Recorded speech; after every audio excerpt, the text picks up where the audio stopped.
Bonjour, c'est Gilles du site boursicoté.com. Voici l'analyse technique du CAC 40 pour cette journée du lundi 25 novembre 2013. Avec aujourd'hui une séance qui vient finalement s'inscrire dans la continuité de la cassure que nous avons constatée vendredi, puisqu'après une ouverture sur un gap haussier, gap qui n'a pas été comblé, le CAC 40 vient clôturer à 4301,97, donc laissant un gain de plus de 23 points par rapport au cours de clôture de vendredi, et donc on confirme ici la phase de hausse qui avait été mise en évidence par la cassure ici de cette résistance baissière. Je vous ai dit que pour confirmer cette hausse, il faudrait casser ici cette zone des 4286 et la zone des 4292 puisqu'elle représentait le retracement des 61,8% de Fibonacci pour totalement invalider donc la dynamique qui avait été impulsée par ce mouvement baissier. C'est chose faite aujourd'hui puisque dès l'ouverture donc nous ouvrons au-dessus de cette zone sur un gap haussier, donc ce qui confère à ce mouvement un signal de puissance relative, et donc gap qui n'est pas comblé, et on clôture au-dessus de ces zones, et donc on vient tester ici la zone de résistance majeure des 4309 puisqu'avec un plus haut à 4307,98, donc autant dire 4308 points, eh bien nous pouvons considérer que le test qui se fait dans l'épaisseur du trait a été constaté aujourd'hui. Du point de vue des indicateurs, nous avons un RSI qui continue à évoluer en zone neutre, idem pour le stochastique qui croise et recroise sa ligne de signal donc au sein de la zone neutre. Le MACD confirme ici une dynamique haussière, alors une dynamique qui est confirmée aussi sur une vue, je dirais, un peu plus écartée, puisque après ici ce retournement qui nous avait envoyé un faux signal, eh bien on vient ici s'inscrire dans un nouveau retournement à la hausse qui se fait avec un sommet plus haut que le précédent. Donc là, d'un point de vue global, on est sur un retournement de cette tendance. Du point de vue des volumes, par contre, toujours pas de volume sur cette phase. Vous voyez qu'on est dans une baisse ici de volume. Donc, a priori, sur la dynamique actuelle, la conclusion qu'on pourrait avoir par rapport justement à ces hésitations sur le MACD, ce manque de volume, et ceci dans une faible volatilité, aujourd'hui très peu de volatilité aujourd'hui malgré une forte hausse dans la matinée. Eh bien, ce que l'on peut dire, c'est que par rapport à ce manque de dynamique, voilà, on est venu tester cette zone, et a priori pour l'instant on n'aurait pas assez de dynamique pour venir casser cette zone qui nous donnerait un pré-signal de hausse, puisque depuis les premières phases ici que nous avons eues sur les précédents dépassements, eh bien ces cassures n'ont pas été confirmées, puisque à peine les cours ont été cassés, on a réintégré un idem sur cette séance, puisque même si nous avons clôturé à l'extérieur, eh bien la réintégration a été très rapide le lendemain. Donc pour l'instant, pas de grands changements du point de vue de la tendance, sauf que nous perdons ici l'influence de cette dynamique baissière, puisque le retracement des 61,8% est cassé.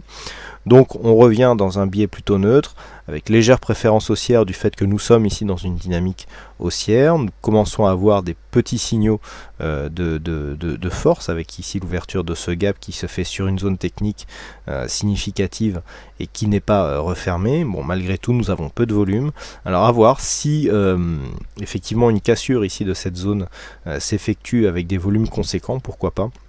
On pourrait avoir ici un pré-signal, et puis sur la rupture, gagner en volume et donc en dynamique, ce qui serait tout à fait cohérent. Donc les points à surveiller pour demain, ce sera les mêmes qu'aujourd'hui.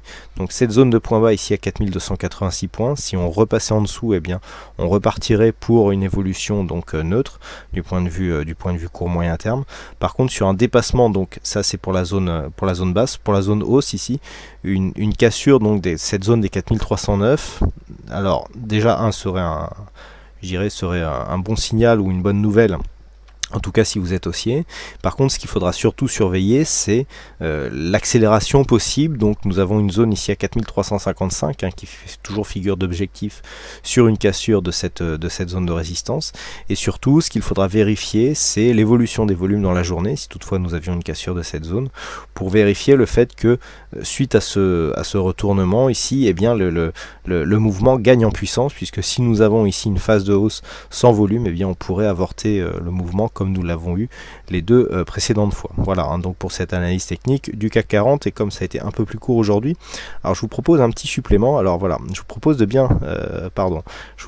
bien mémoriser ici le graphe de cette dynamique, et donc notamment cette dynamique dans la globalité. Et maintenant je vais vous afficher le DAX, et vous allez voir que voilà, la différence est saisissante. Donc ça c'est le DAX dans la même unité de temps et dans la même échelle de valeur que le CAC 40, hein. Donc on peut vérifier, voilà, hein, le CAC 40 avec sa belle dynamique horizontale, hein, donc qui se fait ici dans un range avec zone de support, zone de résistance. Et donc je vous raffiche le DAX. Voilà, le DAX, hein, donc dans une belle dynamique.